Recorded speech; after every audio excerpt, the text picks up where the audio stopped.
Welcome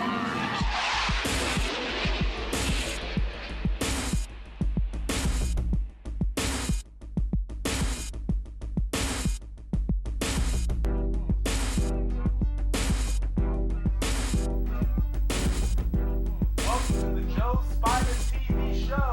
And now introducing your host, JoSpyda!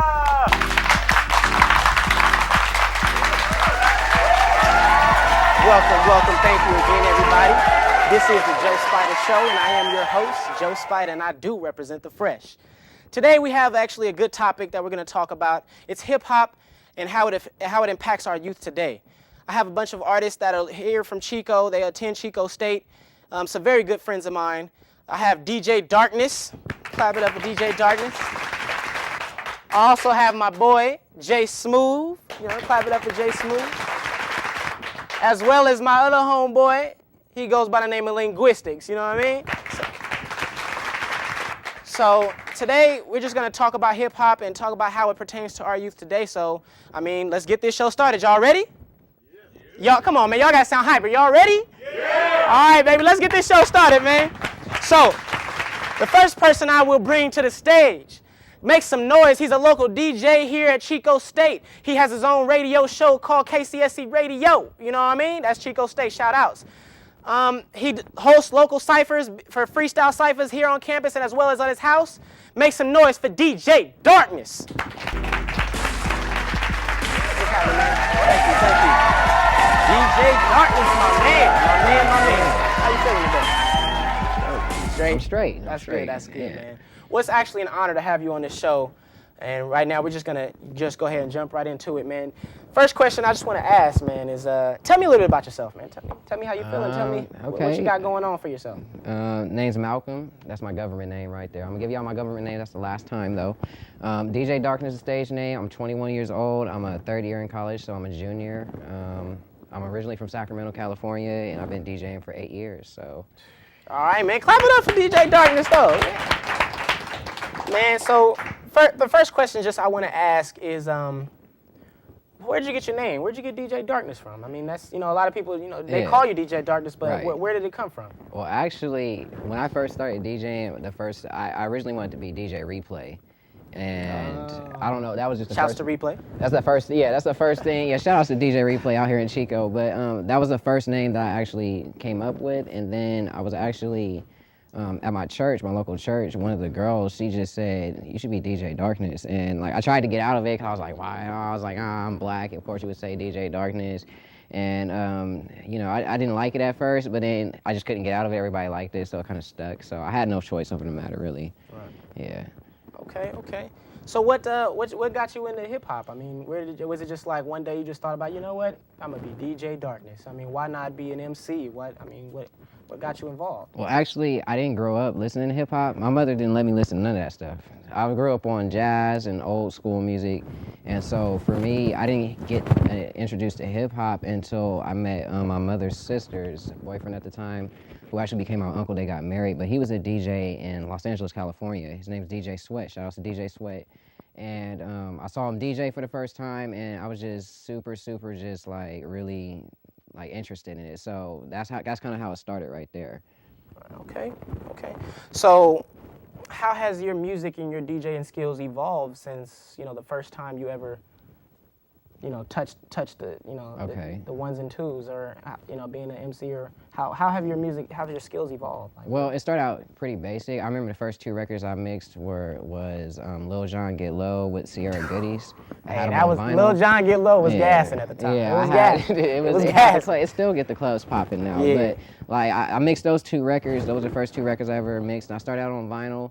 Moved into CD turntables basically, and so it's just as I've gone along, I picked up and tried to move with the technology, and so it's just an ongoing process. I started out just basically mixing songs, and then I moved to scratching and juggling probably within the last year. So it took 7 years for me to get to the more technical, advanced stuff, but that's kind of the progression that I'm going through at this moment in time. Right. Okay, so I mean, what are you looking to gain in being a DJ?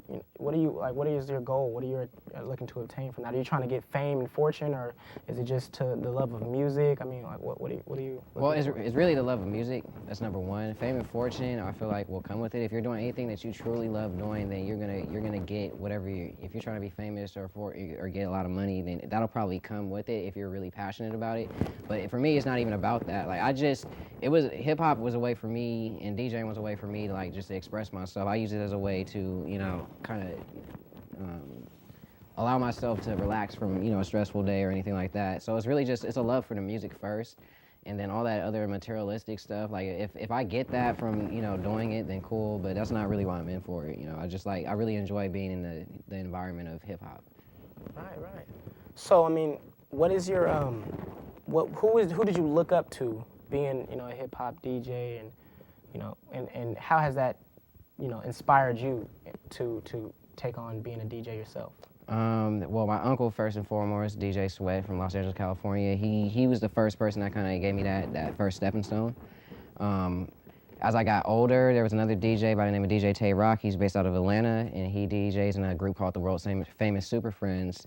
And he's done official parties for the NBA, like All-Star Weekend, Super Bowl Weekend. He's Russell Simmons' official DJ, so he kind of mentored me when I met him and got to talk to him. And then as I got older, like now in my college years, because I don't have access to, being around other DJs that are at that caliber yet, pretty much I just watch anybody. So Funkmaster Flex, Kid Capri, Jazzy Jeff. So, like the legends that have been doing it for years and years. So do you consider yourself just a hip-hop DJ, or do you consider yourself just a DJ, period? I know sometimes people only want to be affiliated with specific genres of music. Mm-hmm. And do you feel like you're that type of DJ where it's like I'm only strictly hip-hop, or what? No. Predominantly, if you were to ask me what do you spin, I'd say it's hip-hop. That's what I'm most comfortable with. That's what I kind of started out doing it with. So, that's my bread and butter right there. That's what I'm extremely good at doing. But that doesn't mean that I don't cross over. I still enjoy spinning like drum and bass, house music, rock, really top 40. It doesn't matter. Really, for me, at this point in time, it's just I want to challenge myself. So I don't want to constrict myself to just one particular genre. I like to experiment. So, anything. Right. Okay. Well, so I mean, where do you see hip hop going as far as right now? I know a lot of times hip hop is put in a negative aspect, and where do you see hip hop going as far as the future for it? For me in hip hop, like it's changed a lot over the past few years. Actually, the past 5-6 years, it's gotten worse, and it hasn't gotten worse. I would say that just hip hop is starting to evolve, and it's starting to become less hip hop, in my opinion. I feel like there are a lot of other sounds and types of vibes that are being put into it, like pop music, pop influences. And for me, you can put Flow Rider on a track, or you could put B.O.B. on a track, but if you don't have the classic boom bap behind it, or that's not the intention, if the intention is to make money and get sales, which is what it's turning into, then that's not hip hop to me. Right. It's not about the money, It's supposed to be about creating authentic hip hop music. Right. Clap it up for that, man. Clap it up. I definitely agree. I feel that the way that hip hop is going is more about I'm trying to make money for myself, as opposed to I'm trying to make good music and to touch the youth and to impact the youth. Right. And so it just gets kind of different, difficult to be able to listen to that whenever I hear. It's not, for me, I'm big on lyrics, and so whenever I hear that, there's not that many lyrics to it, I definitely respect the hustle. I definitely respect them being able to, come from nothing and to turn it into something, and to be able to, make money based off what they produce. But at the same time, it's like knowing the origins of hip hop and what it was meant for, it just gets kind of difficult to be able to listen to when you hear, it's all about pow, pow, and blah, blah. Right. And that's one of the things for me when it comes to the idea of hip hop, which is a lot of people are angry at, Soulja Boy and Waka Flocka for making records, and they're like, they don't make real music and everything. But I think one of the things that people forget is that hip hop started out and it was for the kids. Mm-hmm. It was something that was designed as a stress relief from going through the everyday struggles of living in the projects, living in the hood. And so the way they did that was by making party music. It was party music at first, and then people evolved to let's get a message in and let's do all that. So I still think that we do need Soulja Boys and Waka Flocka and any artist that might make that kind of music. It's when the industry, that's all that's represented, right, that I have an issue with. That's when I feel like, okay, the record labels are starting to not even care about the essence of hip hop. Now they just want to make money. Because back in the day when it did start, that's all that was what was hot, telling stories and telling a message. And now that that's not hot, they're not focusing on that. So it's Right. So how do you feel like hip hop? Why do you feel hip hop is blamed for black violence that has happened today? I know like a lot of times whenever there's shootings or things like that, they always be like, oh, it's hip hop. Hip hop's the reason why. Look at what they see on TV. They see, they look at the media. They see videos of people talking about being in gangs and shooting and oh, I'll kill you and this and that. Why do you feel like that hip hop is being blamed for all black violence in our community? Well, really, the first thing I say when I address that is that the violence was there before hip hop music was even created. So to go ahead and point the finger at hip hop, yeah, it might have had some influences, but this was already going on way before the first hip hop record was ever recorded. The initial idea behind the music was, let's put that message out there. Like you had NWA, who they weren't afraid to say, okay, this is what's going on in our community. You have, the police force that's, oppressing us as black people, and we're gonna put it out there, and we don't care. And then there were lawsuits that were being filed about that. So, when it comes to the whole violence thing, as far as like the kids today, there are a lot of kids that listen to hip hop music, and that's their only filter. And that's the only way that they're getting information. And kids are nothing but sponges that are just absorbing information. So if you really want to effectively, eradicate the violence, don't point the finger at hip hop. Let's try and talk about why, where are the parents, where are they at, for putting the messages. And then you get into the whole argument of, well, some parents can't be there for their kids. And, it's like, well, we need to work on trying to provide opportunities and outlets for those kids to be around positive role models, environments, so that way they can start to learn how to distinguish between what the message of the hip hop is saying and what it really means and what reality is, which is you don't have to, listen to an artist talk about shooting people and then go do it yourself. That shooting might have actually been something that happened in his life, and he's just putting it out there in a song, so. Right. I definitely agree. So how do you feel like hip-hop has affected our community, as far as just the black community? Not addressing the entire community in general, but just as far as black community, how do you feel like it's affected or influenced the youth that we have?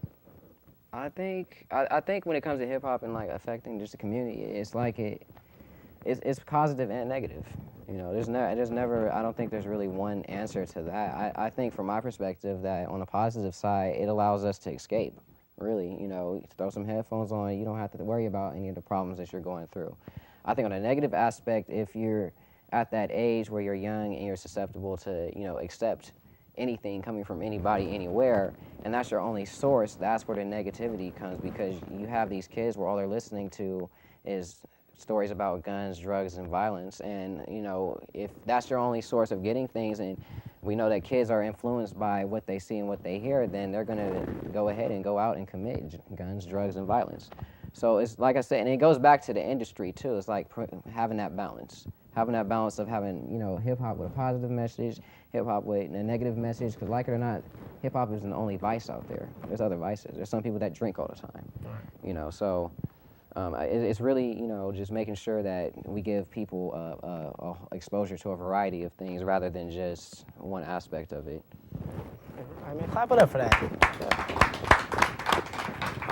So what artists do you see as of right now that's going against the negative gangsta image as far as hip hop that you may look up to or see as, that's a good representation of hip hop. And I know that hip hop has its positives and its negatives, and not to say that the negatives are just bad completely. It's just people get bad information from them and they just take that and do the bad things. Maybe they might go out and shoot someone because of what they heard on a Tupac song or something like that. But who do you see as far as that's not fitting that gangster role in hip hop today? Well, first we'll start with local. We have artists. We have Lynguistix out here. Right. That's not an artist that really. You have IQ. You have Ty Box. You have Willie Diamond, and then you have other cats. That are local from other cities that are doing the same thing. And then on a mainstream level, I mean, you have Nas, you have Lupe Fiasco, Jay-Z, you know, he's really toned it down over the years. But then again, with that being said, you have to realize that this comes with growth and what their life experiences are in the first place. So, for example, Willie Diamond, like some of his material that he focuses on will be on, you know, that kind of lifestyle. But because I know him on a personal level, every time I hear a song from him, you know, I'm sitting there, I'm like, dang, like, man, that's deep right there, because I might have gone through it and I identify with it, and because I know him personally, I understand that he's only talking about his struggle. You know, I have to see him every day. And so that actually might be something that people might want to focus on, is trying to get to know the artists that they're listening to see, okay, what are their lives like? What do they do? But then again, when you get in the corporate world, it's not necessarily going to be as obvious, because they're trying to create an image. So, you know, there's a lot of positive rappers, but to be honest, I think a lot of those rappers out there that have a quote-unquote negative image are actually positive people. Let's clap it up one more time for DJ Darkness. Appreciate you coming out here, man. Thanks again. And so, I mean, the main purpose of this is basically just to allow us to see that hip-hop isn't always negative, and sometimes we focus too much on the negative that hip-hop has and that hip-hop has to offer. But if you really pay attention, it actually has a positive outcome. And the youth, when it does have a big effect on the youth, but it also is a parent's responsibility to make sure that that it doesn't just have a negative impact. They need to be able to explain to their children the music that they're listening to. The music that they're listening to, it's not just always negative, but explain where the artist is coming from, and to be able to go in depth about that as well. So right now we're just going to take a break. Thank you for joining us, and we'll be back with J Smoove and Lynguistix, so stay tuned. Clap it up, y'all.